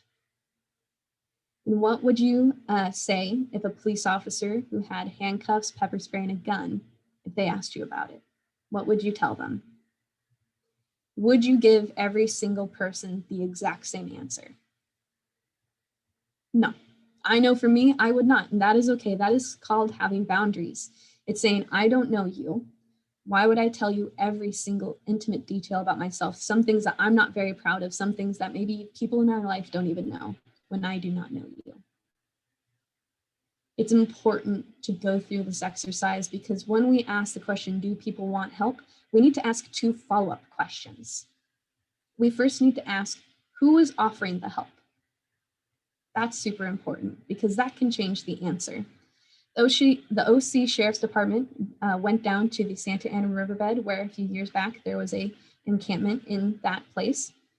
The OC Sheriffs went on record saying that they went down to that riverbed, offered everyone help there, and everyone said no. However, at that same encampment, CityNet, a service provider that was contracted by the county to provide resources to that same encampment, they did a survey asking people if they wanted help to end their homelessness, and over 80% of people said yes. Same group of people, 2 different entities asking the same question with 2 very different sets of resources and 2 different answers. It's important to ask who was offering the help. It's also important to ask what was the help? What was the help being offered to that person? Was the help, I can take you to the nearest emergency shelter, which might be 10, 15, 20 miles away? Was that the help? Was the help a 2-week motel stay? But after that, we can't really guarantee what will happen. Was that the help? Or was the help, I will walk with you side by side until I can put a key into your hand? Was that the help? We need to dig deeper when we ask these questions, because these questions, if we only look at them at this surface level, we're not going to get into the meat, into the heart, into the truth of this issue. We need to ask these follow-up questions because that is when we'll be able to really address this issue in our community. Some other topics that come up very frequently during these classes is sober living homes. So in some communities, there is a narrative that the reason why we're seeing such increases in homelessness is due to people failing out of sober living homes and ending up homeless. When we look at the UCI cost study data, we see that that is not the vast majority of why people become homeless in our community. The data just does not show that. Another big topic is COVID-19, and it's been over a year since this pandemic has really hit our community. And when it first hit, and still to this day, there's a lot of fear about how this pandemic can impact our folks experiencing homelessness. And there's very understandable concern for that because people who are experiencing homelessness have unique vulnerabilities that make this pandemic very lethal to them. So folks who are experiencing homelessness, they have anywhere from a 20 to 30 year shorter lifespan than the average population, a 20 to 30 year shorter lifespan. And when we really dig into this, we see that people who are 50 years old and experiencing homelessness, they are expressing conditions that doctors would not expect to see until people are 70 or 80 years old. And each of these that health component is where we see a lot of vulnerabilities coming into play because we know that this pandemic can impact people who have those health conditions very differently than it might impact other people. We also see that when when a stay-at-home order is given to keep people safe during a pandemic, it can be difficult to follow that stay-at-home order if you do not have a home. So if you are experiencing homelessness, you do not have that ability to isolate per se. You do not have that access that is consistent to a sink, to soap, to these basic things that we need to stay healthy during this time. If you're experiencing homelessness, you might not have access to those things. It is very important to look at how this pandemic is impacting our homeless population. And because there is such risks with this group of folks, there have been a lot of responses trying to keep people safe during this time. So Project Room Key was the state initiative to take vacant hotel rooms and use them to help people experiencing homelessness stay safe during this time. So Project Room Key was really trying to do two things. It was trying to keep people who might be very vulnerable to COVID. It was trying to allow those people to stay safe and away from other people who might get them sick. And a really big important part of Project Room Key was making sure that people who expressed symptoms or had a test out for COVID-19 or tested positive for COVID-19, those folks were going to be put into Project Room Key to make sure that they could stay safe and stay away from other people that they might get sick. So it was really trying to make sure that this pandemic did not spread throughout our community. And with Project Home Key, this was the state's initiative to turn this emergency response into a long-term solution for communities to make sure that this addresses issues for multiple years down the line, just not in a crisis state. And then Project Tool Belt was the county's initiative to take people who are in Project Room Key and make sure they don't exit directly to the street, but exit Project Room Key into a more stable housing situation. And so it's trying to use every tool in the tool belt to make sure that people are able to exit out of Project Room Key into a stable program or environment. That was Patty, is it okay if I jump in here? I just wanted to say, I don't know if you and Bex knew that we had one of those in here in Huntington. We had, I think it's a Springhurst Hotels across from Bellaterra. I think there's 150 rooms there. And just right after COVID, we had all the rooms were full and we never had any issues, service calls, because they had full-time care. And they left the hotel in great shape, and we just really didn't have any issues. So it really worked out for our community, because the shelter that we have now, the most vulnerable could not have stayed there. So thank you so much, Councilmember, for adding that. That's really helpful to bring that on the ground perspective. And that's super wonderful to know. I did not actually know that about Huntington Beach. So thank you to adding to my knowledge as well. That's fantastic. And with that perfectly, it brings us to ending homelessness. Hopefully, you know that ending homelessness is possible. But when we're talking about ending homelessness, we are not saying no one will become homeless ever again. I, once again, do not have that ability. It would be so much easier if I did. But when we're talking about ending homelessness, we are talking about reaching functional zero. And this means that in our community that reaches in a community that reaches functional zero, if someone were to fall into homelessness, they would be able to quickly be housed through our system and then not fall back into homelessness once they've been housed. That is what functional zero means. And we know that it's possible because other communities have done it. Utah reduced homelessness by 91% over a decade. Central Florida reduced homelessness by 50%. Houston reduced homelessness by 75% since 2011, and 4 communities have actually ended chronic homelessness, which is super exciting. That's a new data point that a lot of people are very excited about. And 3 states and 82 communities have ended veteran homelessness, another very exciting data point. With Riverside, I don't know if anyone here is from Riverside, but Riverside is actually the first and only community in California to have hit this milestone. So that is a lot of different communities from a lot of different states. And so the big question is, how did they do it? What is the underlying connecting theme between all these communities? I'm sure you've seen this coming. They operated with a housing first model. They made that switch. They made that decision from managing this problem to deciding to end this problem. They made that shift from isolated acts of charity to creating a system that is designed to end homelessness. That is the common theme right there. And here are some things that make us very excited and hopeful that Orange County is taking those steps that we need to also see this progress in our community. So the Association of California Cities Orange County, quite a mouthful, they came up with the 2,700 unit plan. And this plan does 2 big things.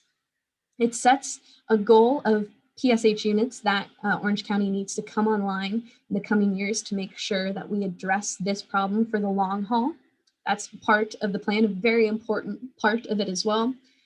And then it also laid out how these units should be built in our community. It offered that suggestion. And so it was very, to give you an example, this is an example with pretend numbers, do not quote me on this, but the plan laid out and said that, okay, if a city has, if Lake Forest has 10% of Orange County's homeless population, Lake Forest should build 10% of the units needed. Just to give you an example, that is, like I said, fake numbers.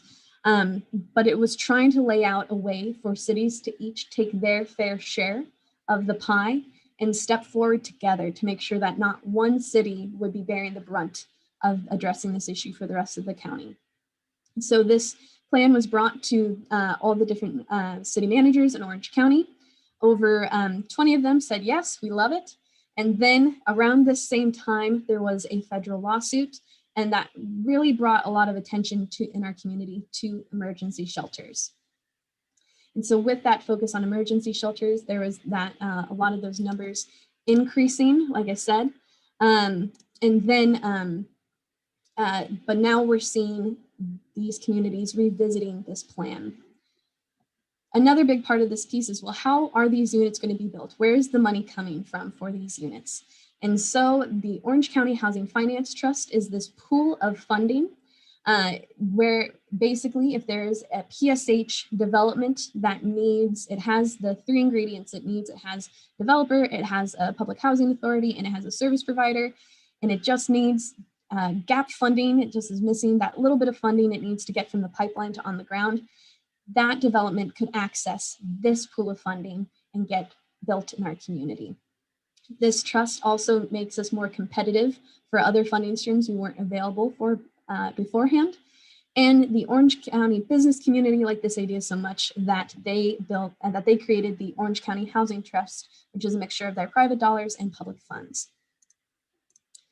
And if you're ever curious about getting more info on these, on the plan and about this, the Orange County Housing Finance Trust, you can click this link or type it into your browser, and you can see where units are popping up in Orange County, the status, etc. We're going to, let's see, we can take a few questions, I think, right, Bex? Yeah, thank you, Patty. So I saw a couple of things popping up on Facebook. A couple of questions came in. So timing wise, we've got time. I think I'm just going to talk about 2 of them that came in. We did have a question around addressing a thing called not in my backyard. And so this got shortened to NIMBYism. And the question was around if there were Huntington Beach residents that were interested in addressing NIMBYism to perhaps see more affordable housing or permanent supportive housing coming online, kind of what would they do? And so I will say that we have got another class called Advocacy 101 that we would love to invite you to, that will teach you how to engage with your elected officials. So there'll be a bit more information coming up on that later on in the presentation, and you can always check out our website, unitedtoendhomelessness.org. We would love to get you connected with our advocacy work on that effort. And then another question that we had that came up, or it was kind of a comment / question that said that the biggest population of people who are homeless in Orange County are drug addicts.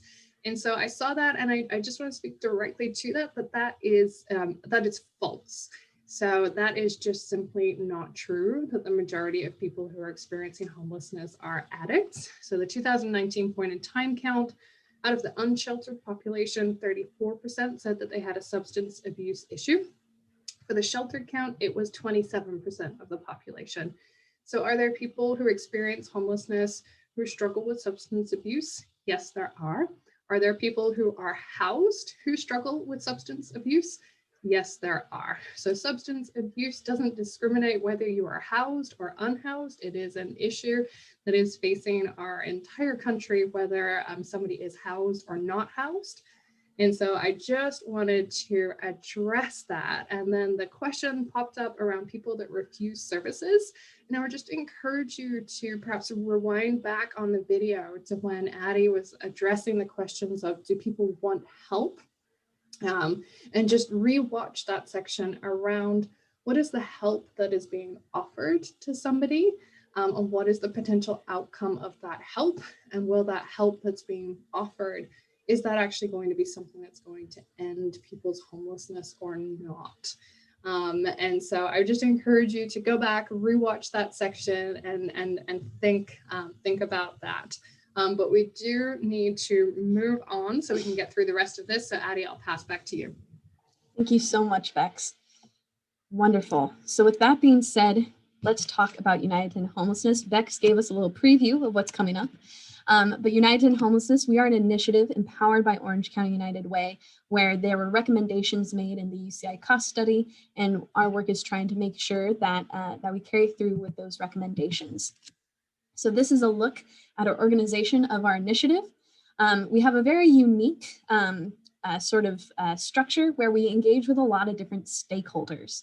So we have our Leadership Council, which is made up of many different leaders in our community. We have business leaders like Bill Ballifer from Bank of America. We have Steve Churm from 5 Point Holdings. We have Mark Costa from Kaiser Permanente, Dennis Kuhl from Anaheim Angels. And we also have different leaders in our local city governments and from the county. We have Judson Brown from Santa Ana Housing Authority. We have Frank Kim from County of Orange. We have Mayor Steve Jones from City of Garden Grove. We have a lot of representatives from many different groups in Orange County that have all come to the table and said, how can we use our unique positions in our community? How can we talk about this issue? We believe we can end homelessness here in Orange County. How can we work together to address this issue? So we're so thankful to have them all coming to the table and guiding our work. Another unique part of our work is we have our Faith Leaders Council. And this is a group of faith leaders across Orange County who have come together and have said that they also believe that we can end homelessness, and they're able to talk about this issue in a way that me or Bex might not be able to. They can add that element to it that can really speak to people's hearts about this issue. And so we're so thankful to have them really engaged in our education, public awareness, and advocacy work. We also have our service provider partners. These are, this is our network of different organizations that are doing the boots on the ground work every single day, trying to make sure that our community ends homelessness. And they have been working double overtime during this pandemic. So if there's any service provider partners here on tuning in today, just thank you so much for the work that you're doing. It's absolutely vital to help those in our community. And we are so thankful to have them guiding and informing our work, and once again coming together to see how we can all work to uplift the work we are all collectively doing.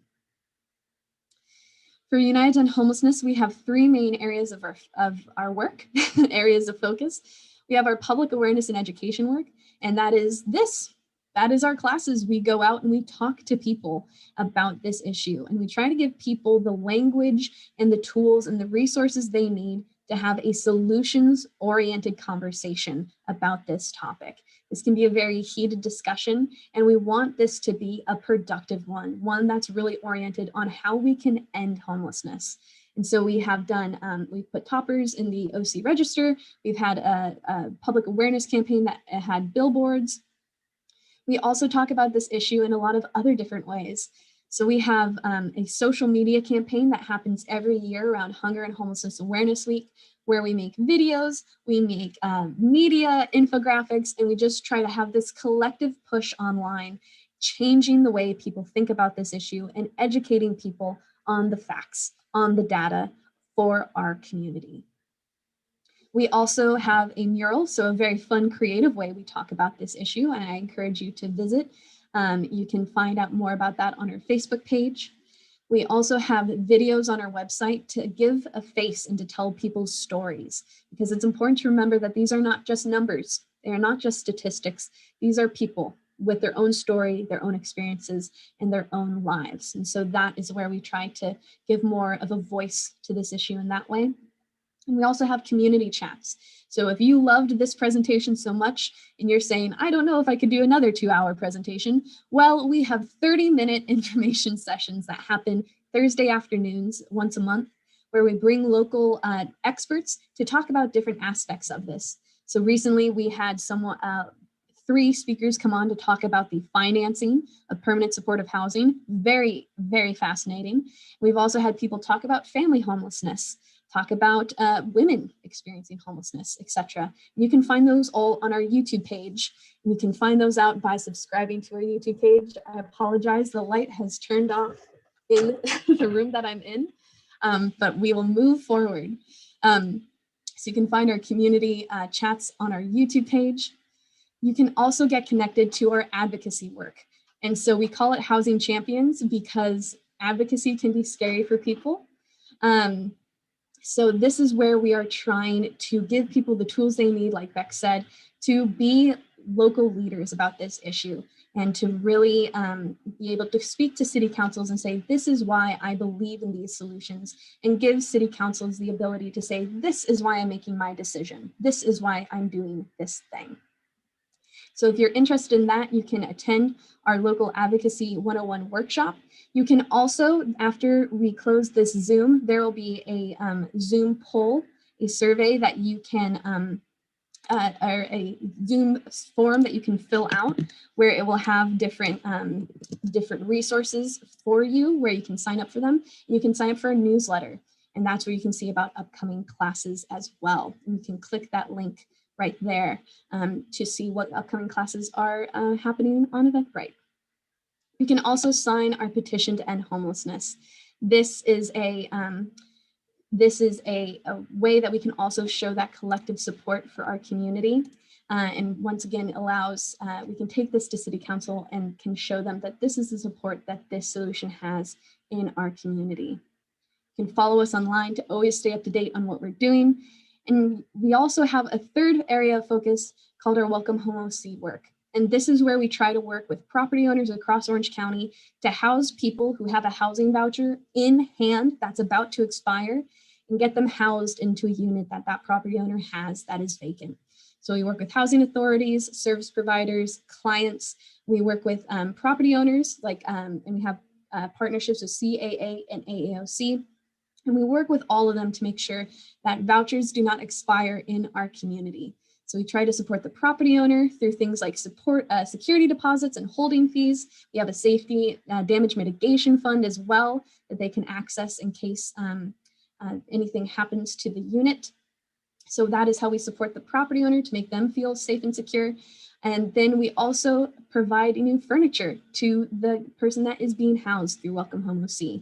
They get connected to supportive services, and they have that access to a list of units that we have in our network. So if you are a property owner watching this, please follow up, go to our website, send me an email, and we'd be happy to give you more information about how you can get connected to our Welcome Home OC program.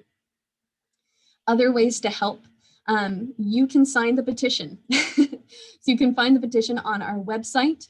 And you'll also be able to text to sign the petition. And like I said, you can sign the petition if you're joining us through Zoom, and you're able to click the yes on that button. You'll be able to sign up for the petition that way. But this is a great, easy next step that you can take tonight to help end homelessness in Orange County, in Huntington Beach, and help us get as many people as possible to sign that petition. So you can text homeless to 50503. And you'll be able to fill out the form via your phone. Once again, you can stay connected to us online and always stay up to date with what we're doing. And then here are some next steps. You can volunteer, make a welcome home basket, become a housing champion, become a social media ambassador. You can always sign our petition, find out about events in your neighborhood, and attend our advocacy classes. With that being said, I'm going to pause on this slide since there is an event coming up April 14th for the City of Huntington Beach, hosted by the City of Huntington Beach, once again talking about this important issue. So I'll leave this slide up and I'll have Bex hop back on. Wonderful. Thank you so much, Addie. That does bring us to the end of our class tonight. Thank you so much to everybody who joined us.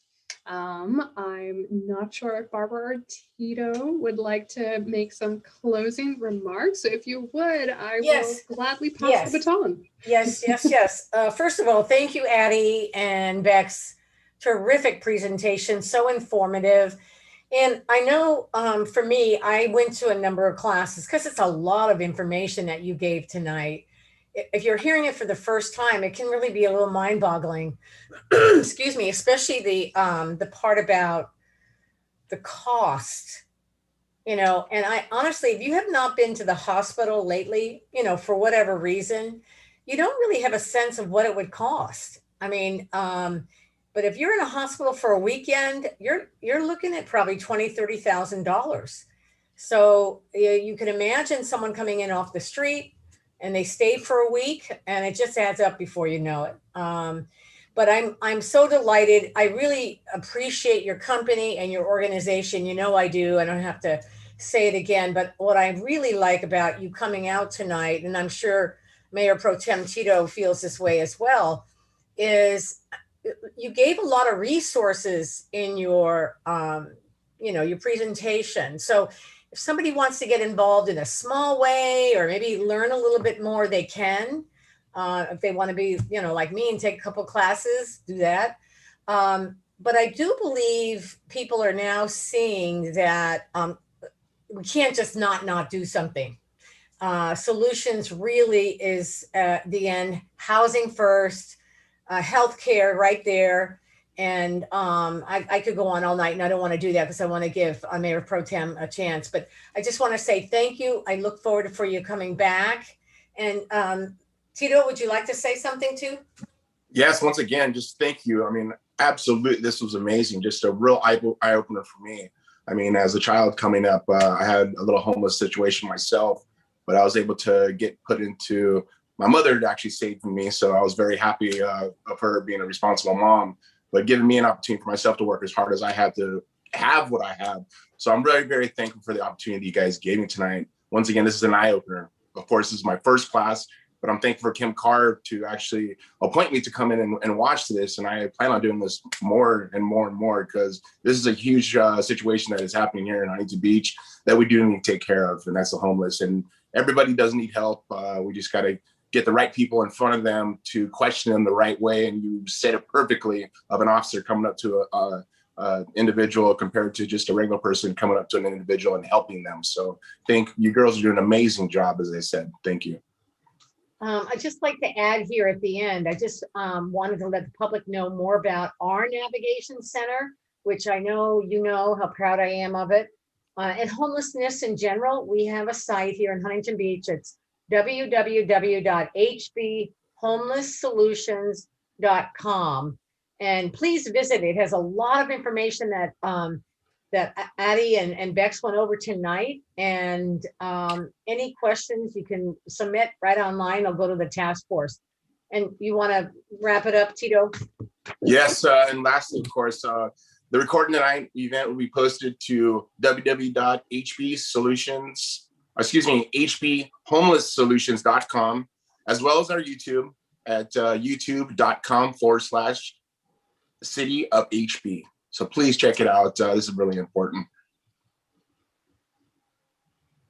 Barbara, back to you. Yes. Thank you very much, everyone. Have a great night. And if you did find this information useful tonight, we are going to do another one on April 14th. Please tell your friends. It doesn't cost any money, and we'll have it right online, make it easy for them right in their home. Okay, ladies, great job. I hope to see you soon again, okay? Night now. Thank you.